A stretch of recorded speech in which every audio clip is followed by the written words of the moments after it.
Hey, this is Ben Watanabe with Ness and Fuel. I'm here with Trevor Bayne, Roush Fenway driver of the number 6. Trevor, welcome to New England. How you doing? I'm doing great, man. Good morning. So, you recently discovered that you have one child, and you think you add one more and it'll double the work, but somehow it doesn't. It makes it like triple the work. So, how's that been finding out that 1 + 1 = 3, 4? Yeah, it does equal a lot more than 2, I think. It's a lot more busy, but we really love our kids and enjoy being around them. So at 1 week old, Levi got to come to the racetrack with us to Daytona, and he's already been to Kentucky, and so he's 3 weeks old and been all over the place. But they're not here this weekend with me. I had some appearances for Advocare to do this week, so I had to come here from Texas. So they didn't get to come, but I always love having them with me. One thing I'm always amazed at is how you drivers can have so much going on. You can have a newborn, people can have things going on with their family, and you can compartmentalize to stay focused on the track.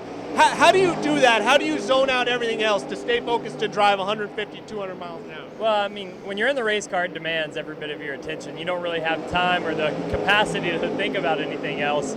Maybe under caution you could if you wanted to, but under green flag, it's no different than any other sport. If you were playing football and you were in the middle of throwing the ball, you wouldn't be thinking about something else. Or in the middle of a golf swing, you wouldn't think about something else. So it's no different in the race car. It's just that our attention has to be on point for 3.5 hours. So, when I'm out of the race car, I try to be focused on my family if I'm not here at the racetrack and really give them my attention. But when I'm here, I have to be zoned in.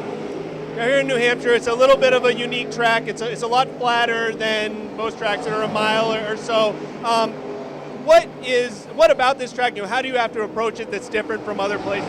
This has been a really tough racetrack for us as an organization. So we've been trying to make gains. It's really about the center of gravity of the car, getting the CGs low in the car, making the cars light. Downforce isn't as big of a factor at a short track on the aero side. So as a driver, you just got to be smart about taking care of your tires and hitting the right line, but getting your car to drive good, because on the long run, if your car drives bad, it's going to fall off. So the lap times are going to get slower pretty quick. So you just got to really be on point, be disciplined, and stay on your marks. There's a lot more going on here this weekend than just Cup. Obviously there's a lot of, K&N and Wheeling and all those sort of things. When you see those kind of races going on, did those ever take you back to your days of racing? Yeah, they do. I really enjoyed racing those series here. The K&N series was a lot of fun. We almost won 2 races here, but we didn't. We finished second in one, so we never got a win at Loudon, but I loved racing here in different series and always love watching the new guys coming up. Trevor Bayne, thanks for joining us. Ness and Fuel, New Hampshire Motor Speedway, home of the Overtons 301 this Sunday.